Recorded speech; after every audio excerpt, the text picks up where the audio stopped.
Sudaca, Perú. Buen periodismo. Buenas tardes con todos y todas. Estamos miércoles 11 de mayo de 2022 en Debate Podcast, el podcast de Sudaca, Perú.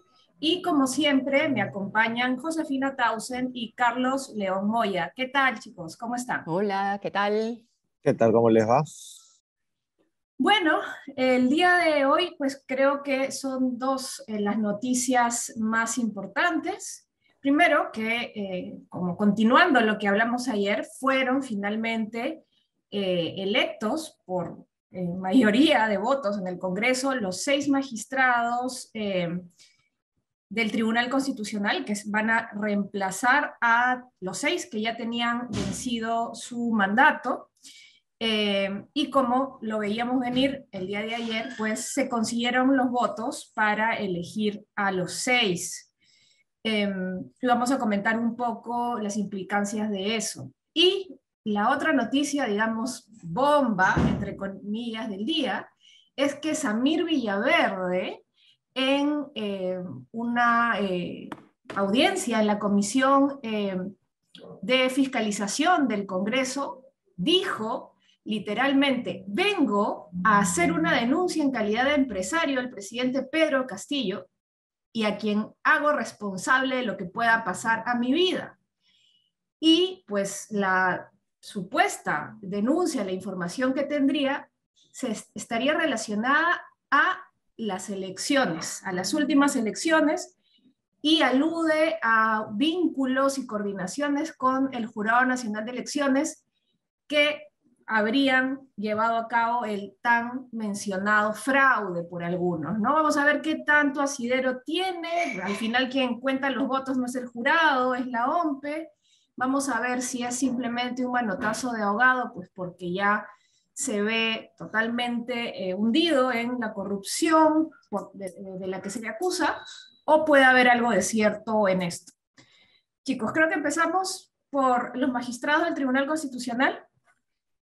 Sí, aunque parece que estamos más bien 11 de abril o 6 de junio y no 11 de mayo de 2022, ¿no? Porque se ha hablado de fraude en primera y en segunda vuelta, ¿no? Lo cual puede significar también que si se trata de ese fraude, entonces no solo se anularía la elección presidencial, sino también la de los congresistas, ¿no? Sobre lo de la elección de anoche, ayer que estábamos conversando antes de que eso ocurriera, si tenían esa cantidad de votos que largamente superaban los 87 necesarios, ¿por qué hacer una sesión tan mal hecha, ¿no? Con María del Carmen Alba no dejando ni siquiera que el presidente de la comisión le diera la palabra a una congresista, el tono que usó, la forma, o sea, ¿por qué? No sé si era necesario, o sea, no era necesario, me parece a mí, hacer una sesión de esa naturaleza, ¿no? Con la imagen que ya tiene el Congreso, y sí ya tenían asegurados los votos, no debatirse cuestiones previas, tampoco poder siquiera mencionar el tema, lo que había revelado la República, de esta información oculta, ¿no? Ahora estaba escuchando más temprano en RPP a Carlos Mesía, expresidente del TC, del Tribunal Constitucional, y bueno, uno de los actuales tribunos ya elegidos ayer tenía un cuestionamiento porque contrató a su señora en el TC, ¿no? Cosa que el presidente de la comisión no quería que nos enteráramos. Pero bueno, él lo que decía era el resultado, cuando había estos cuestionamientos sobre por qué porque no hubo debate, mejor dicho, en la sesión, y él decía, el resultado es lo que vale. El debate podría ocasionar brechas. ¿Qué significa que un debate pueda ocasionar brechas? Bueno, por supuesto, tiene que ocasionar, si hay diferentes posiciones, no tiene que ser una cosa monolítica. Y va en el mismo tono que lo que dijo el almirante Montoya cuando se le preguntan por qué no puede estar la prensa en el hemiciclo. Lo que importa es el producto final. ¿Estamos en un parlamento? ¿O es una fábrica de armamento? Lo que importa es el producto final. Lo que importa también es escuchar las distintas opiniones, ¿no? Pero me llamó la atención esta coincidencia, ¿no? Entre un magistrado de un tribunal constitucional y un congresista de la República. Sí, y además que la idea es que pueden hacer cualquier tipo de componente y negociación bajo la mesa, que es cierto que es normal en un parlamento, pero que nadie se entere, ¿no? digamos, para que tienes, digamos, prensa con responsables parlamentarios, es justamente para que digan con quién se reúne alguien, bajo la idea de que eso también es parte de la transparencia que tiene que dar un representante, con quién se reúne y eventualmente a veces de qué habla alguien, ¿no? Pero acá es como, no, no, no, yo voy y veo cómo lo resuelvo y a ti que te importa solamente lo que, el producto final. Con quién hablo, cómo hablo, qué doy a cambio, con quién me reúno, a qué hora me reúno, no, eso no te debe interesar, a ti solamente conformate con tus 100 magistrados, ante la pasividad de todos, no solamente, digamos, de la prensa, también de la ciudadanía. Digamos, siento que la prensa fue, y es esto parte de la pregunta de un periodista, pero de ahí ese tema yo no le he visto tampoco muy levantado. Y por otra parte, creo que la imagen está de la pantalla del canal del Congreso con los votos en amarillo durante media hora, porque estaban haciendo una negociación al final, Sí. dice bastante, ¿no? Es si yo tengo el canal de Congreso, me lo aguanto, lo paro, ¿no? Y vamos a, y ustedes se la soplan mientras nosotros vemos cómo arreglamos esto. Es bien, es cierto, ya tenían los votos, ya tenían el ánimo, pero aún así han tenido que utilizar unas muy malas artes para sacarlo adelante.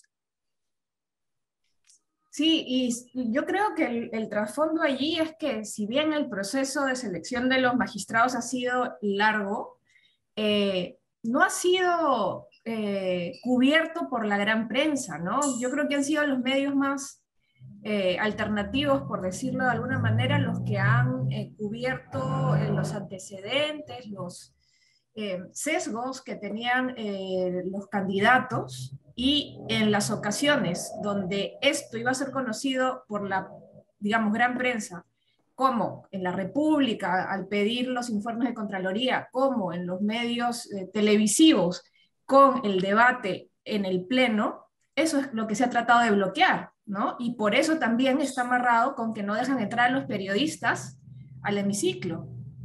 Se están dando largas y largas para no dejarlos entrar y que la cobertura sea únicamente pues la que ellos quieren. Incluso ya en el colmo de la prepotencia se escucha cuando Mari Carmen Alba, la presidenta del Congreso, quiere que echen. Sí. Me parece que a Kelly Portalatino, que Y a estaba Ruth Luque reclamando, también, o ¿no? a Sí. Ruth Luque, alguna de las dos, pero y creo que el Sí, oficial mayor le dice, no, no se puede. O sea, ¿de cuándo acá que cree que está en un bar, en una chingana y que van a votar al borracho? O, no, no entiendo. Cree que, no sé dónde está, ¿no? Que cree que pueden traer a la policía o al seguridad para sacar una congresista de la República, sea de la opinión que sea, de repente discrepante, pero no la vas a echar del hemiciclo donde están justamente para debatir, ¿no? Desde que funcionan los canales de televisión, cuando fueron pasada la dictadura, una de las primeras cosas que se hizo en el Congreso Constituyente fue que se transmitiera en vivo las sesiones, ¿no? Esa fue una decisión que tomó la mayoría en ese momento del Congreso Constituyente en el 79, que era además una cuestión revolucionaria en términos técnicos, ¿no? Hacer eso, y algo que se mantenía. Y acá, claro, quizás confían en el Congreso que los propietarios de los medios de comunicación tienen buenas relaciones con ellos, entonces no importa maltratar a los reporteros, y creo que ahí se equivocan, ¿no? Porque sí, los reporteros sí están siendo maltratados en el momento de estar instalados en carpas y no poder entrar. Y sí vi que le reclamaban bastante los reporteros al congresista Montoya. Ahora, ¿qué se ha sí. negociado y por qué han renunciado 10 integrantes de la bancada de Perú Libre, que los ningunea ahora Vladimir Cerrón, ¿no? Pero ¿cuál ha sido la negociación ahí? Yo te doy el tribunal que tú quieres, conservador, simpatizante políticamente de mis tendencias, fujimoristas, en fin, y tú no me censuras a los ministros que has llamado al Congreso a interpelar. Puede ser esa una de las transacciones, porque así más sale ganando, creo yo, el sector que ha querido tener estos magistrados, ¿no? Porque al final las decisiones que tienen trascienden un gobierno, ¿no? Sí, ahora, para volver a la parte de los periodistas, que van primero a distinguir efectivamente de los reporteros, ¿no? Y los editores y dueños de los medios, porque a veces los reporteros van y están reclamando eso y después Sí, cuando ves la cobertura al final, ese tema que es tan importante no aparece tanto, a no, pesar de la vitalidad que tiene. Luego te vienen quejándose de Pedro Castillo cuando el Congreso muchas veces también les impide el acceso a la información. exacto. Y además, y la excusa ha sido la pandemia, ¿no? Es decir, eso no se hubiese hecho, digamos, la pandemia que generó es, no van a haber reporteros en el hemiciclo por el tema del contagio, queremos controlar el aforo, pero digamos, las restricciones se relajan porque también es cierto que, digamos, el nivel de contagio ha bajado, pero igual se lo dejas a los reporteros afuera, ¿no? Esa fue la excusa para que también se deje a la prensa no hacer su trabajo. ¿Qué habrán negociado? No lo sé, digamos, se va pues, ¿no? La bancada magisterial 10, sí, la bancada magisterial, ¿no? La facción magisterial.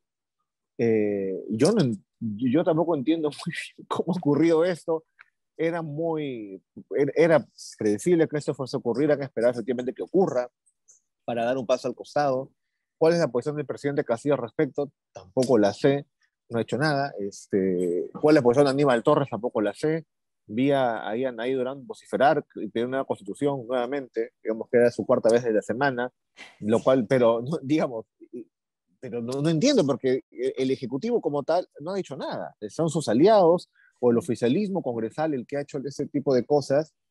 El Ejecutivo no se pronuncia. Entonces, ¿qué es esto? Este es con anuencia el Ejecutivo, es un Ejecutivo tan débil que ni siquiera puede controlar la bancada de Perú Libre, ¿no? En todo caso, igual sigue siendo otro golpe, ¿no? a lo que queda de institucionalidad en el Estado.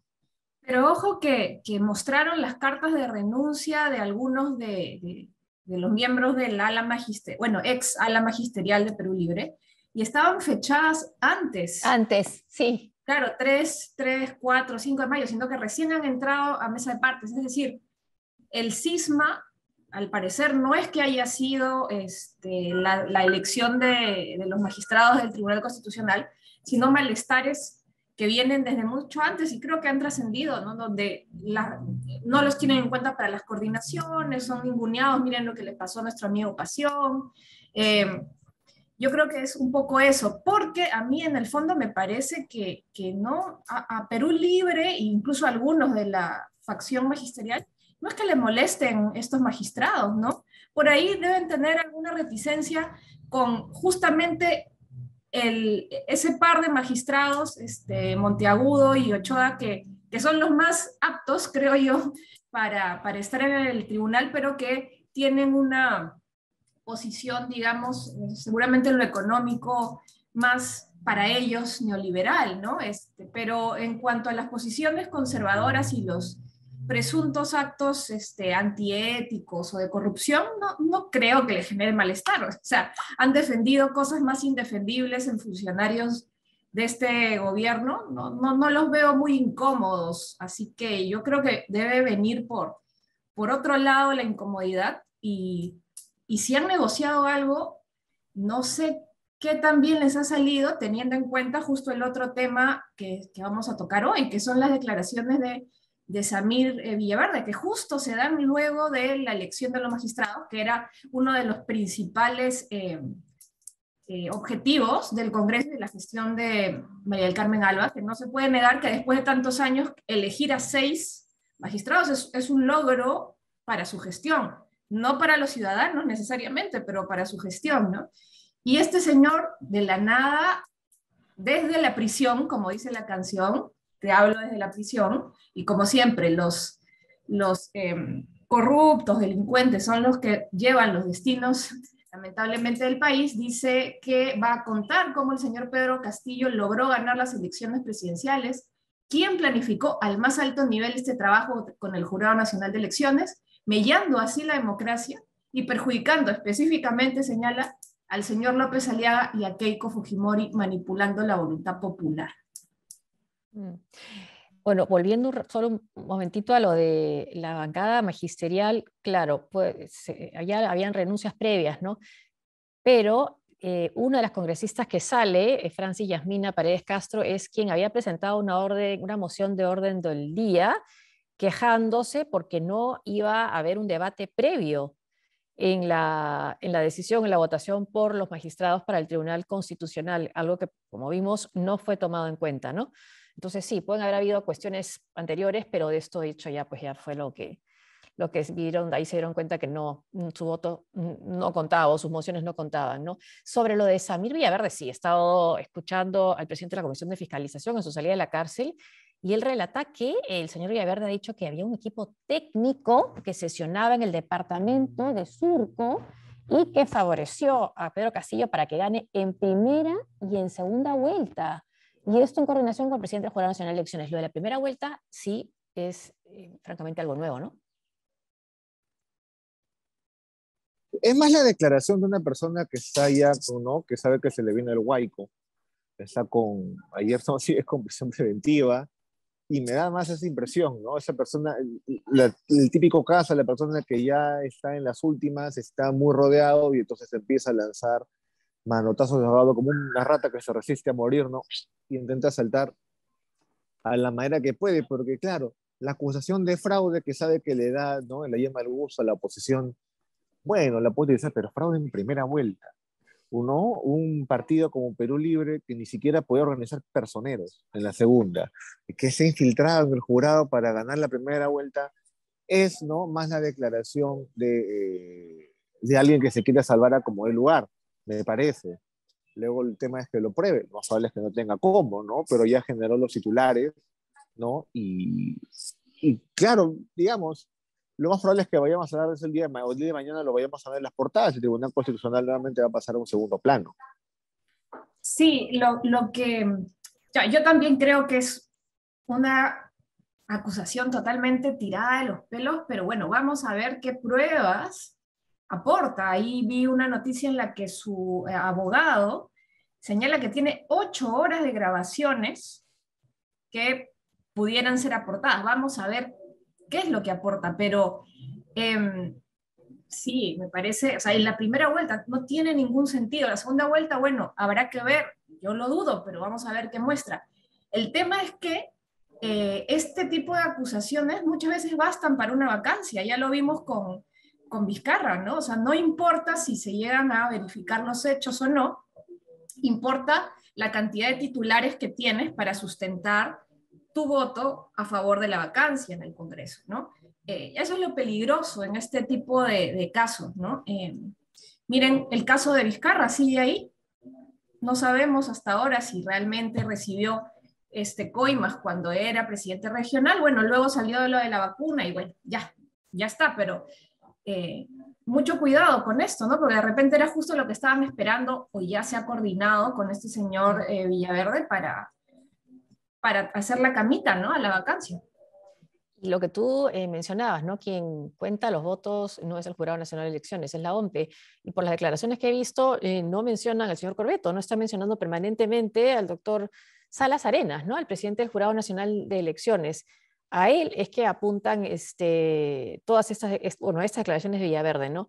Eso es lo que llama también la atención. Y nuevamente sigo yo con la curiosidad, ¿qué ha acordado Vladimir Cerrón con la derecha golpista, como la llaman, y que ese acuerdo, ¿por qué ese acuerdo sí puede haber significado que la bancada magisterial diga aquí no, o no me han tomado en cuenta? Pero en fin, o sea, claro, no lo podemos saber Sí, todavía, lo veremos sí, pronto eso más de seguro. que haya renunciado con la fecha anterior, bueno, puedes poner la carta con otra fecha y la Sí, saca recién después de la votación, ¿no? Pues por principio, 29 de julio, ¿no? Y la han sí. puesto, ya ha pasado recién ahora. Sí, ¿qué habrán negociado? ¿Qué será ¿no? La cosa que el intercambio? Pero no, justamente para ese tipo de cosas y para saber con quién se reunió, con quién habló, quién fue el emisario, es para lo que sirve que hayan corresponsales parlamentarios en el hemiciclo, ¿no? Y eso es Exacto. justamente lo que los propios congresistas impiden para que ese tipo de información no salga. Sí, y no sé qué opinan ustedes, he estado leyendo mucho respecto a la cobertura que la prensa le debería dar, la cobertura que la prensa le debería dar a esta declaración de Samir Villaverde. Hay por ahí voces que dicen que no se le debería dar cobertura. Yo creo que no existe forma de no reproducir algo así, ¿no? Obviamente Es que, contextualizado. bueno, por ejemplo, también polémico la cobertura que le dio el comercio hoy día a la votación de ayer, ¿no? Ah, sí, Entonces, sí, sí, también llama la absurdo. Sí. atención. O también cuestionaban a la República porque decían Ir Villaverde acusa sin pruebas, ¿no? Sí, bueno, felizmente están las redes y podemos discutir sobre estas primeras planas y estas informaciones, ¿no? Pero no, yo creo que se tienen que cubrir, pero claro, ahí ya depende pues de cada periodista qué Claro, información porque el da, tema es que la si tú crítica. lo pones, si tú lo pones como Samir Villafuerte acusa, Sí. le estás dando una relevancia, un peso de una acusación que eso ni siquiera tiene, ¿no? Es un dicho sin ninguna prueba. Entonces la pregunta es, ¿en qué momento eso se vuelve una acusación? Yo puedo acusar, no sé, a alguien de lavado de activos, pero si no presento ninguna prueba, ¿es una acusación o es solamente un dicho? Entonces, ahí creo que sí, el tema de acusar sin pruebas, que ocurre constantemente, a mí se me da la atención, es claro, ¿cómo deberías informarlo? Últimamente creo que se está informando, ¿no? Ese tipo de acusaciones que son cada vez más constantes, ¿no? Lanzar Sí, dichos sin pruebas, ¿qué cuidado debería tener la prensa al respecto? Porque ya es cada vez más constante, ¿no? Ya ocurre cada claro. momento, cada semana. Hay casos como los de Karelín López, que ella acusa primero y tú dices, bueno, vamos a la prensa, y de repente aparece. Y que eso que es un caso válido, ¿no? Pero en este yo tengo mucho más reparo, ¿no? Pero el de Karelín, por ejemplo, Claro, y hablamos lo mismo, ¿no? Y Karelín sí, sí. sí luego se comprobó que parte de lo que decía era cierto. Sí, sí, ¿no? Y también tener en cuenta que este señor Villaverde está ahorita detenido, ¿no? Y eso también le da otra carga a la declaración. Y sí, yo también creo que es imposible no hacer la cobertura. El problema es cómo Sí, presentas, ¿no? La declaración y la noticia. Básicamente es un señalamiento, ¿no? sí, Que hay que mirar, pero hacerte el que no lo ves o no lo escuchas tampoco me parece que sería adecuado, ¿no? claro, en Bueno, efecto.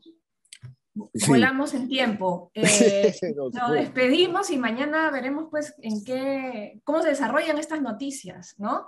No se olviden, por favor, de seguirnos en las redes sociales de Sudaca Perú, en Instagram, Facebook, Twitter, Spotify, SoundCloud y YouTube.